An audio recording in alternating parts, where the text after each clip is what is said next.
Hey guys, so we're back again at the workshop, and we've been working on furniture. We've showed you how to repair some things, and now we're going to go from start to finish on something. So I know that a lot of us, we see a lot of old furniture.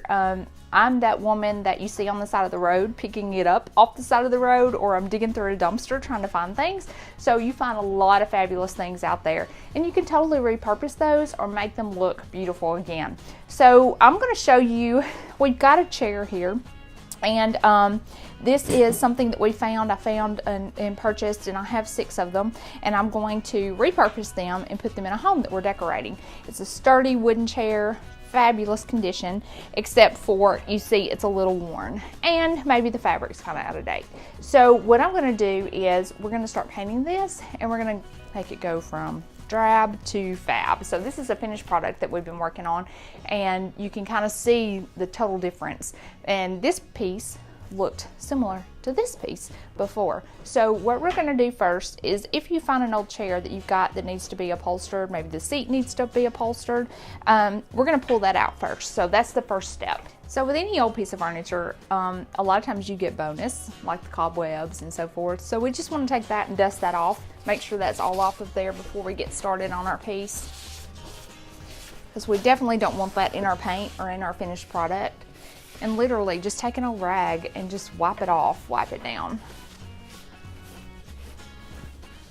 Yeah, sometimes you may have to clean off things like mildew or just, you know, things are old. So you want to use something like a Kreg cutter or a TCP to clean with, and that's fine too. Just make sure that you, again, wipe all your chemical off before you start painting your project. But we're going to take this seat out. So this seat bottom, the seat is usually held in by a screw on each side, sometimes more than one, but this one has 4. So what I'm going to do is I'm going to take my drill, put it in reverse, and I am going to take these screws out.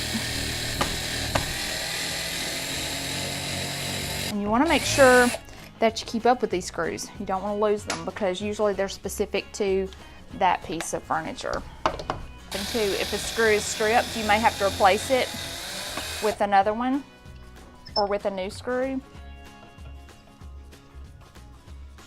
All right, and our bottom should pop right out. And there, voila. There's that old cushion along with all the dirt. We don't want it. We'll take that, we'll recover it with some fun fabric. All right, so now we're gonna start painting our piece. So I'm going to put it back up here. All right, so what I'm going to do, again, I've just dusted off my piece. We're fortunate enough that we have a chalk paint, and it is, or a paint that will go onto the surface and adhere without all that sanding and prep work and so forth. So literally all I did was just dust this thing off. Now again, if it has mildew or other unwanted things, then you'll need to clean it with a proper cleaner. But I'm going to just go ahead and begin painting. Now I've got my screws for my seat set aside. I'm going to get a screwdriver, open up my paint, and I'm painting this. It's called Scandinavian Pink.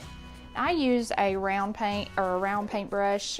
You can see this one is worn, but it's just like being a builder. You got to have good tools. So if you don't have the proper tools, your piece is not going to look as good as it can.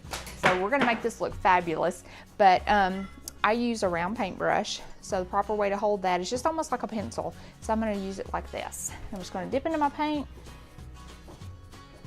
and I'm going to start painting. And don't be scared. A lot of people are scared. They're going to go, that's the nice thing about this paint, is they're scared they're going to go in the wrong direction, or it's going to be applied improperly, but go ahead and just do it to it. Don't be scared. The only thing you want to watch for is drips. You want to make sure that you don't drip. And you can find a lot of great unusual pieces at your flea market. You can find them at yard sales. You know, somebody may just be cleaning out their house, estate sales. You don't have to pay a lot for these pieces. And again, sometimes if you're fortunate, you can find them on the side of the road and they're free. This first coat may not be very pretty, but it's necessary. So we're gonna get it on there and make a pretty good cover on our first coat.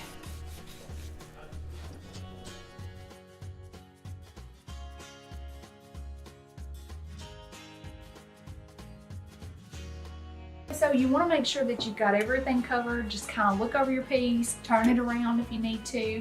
Make sure you've got all your spindles and under coverings painted, and make sure there are no drips.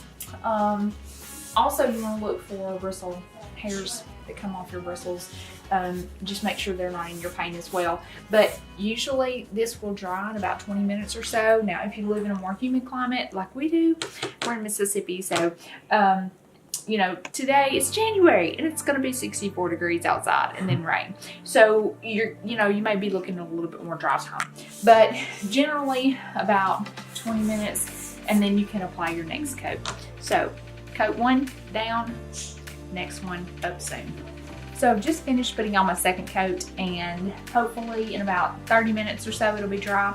And then I'm going to wax it, put it in our newly reupholstered cushion, and you can find that episode along with these other episodes, waxing and painting and so forth, here as well. So check those out. But I'll get all that put together, and then we'll have our finished product. Can't wait to see it.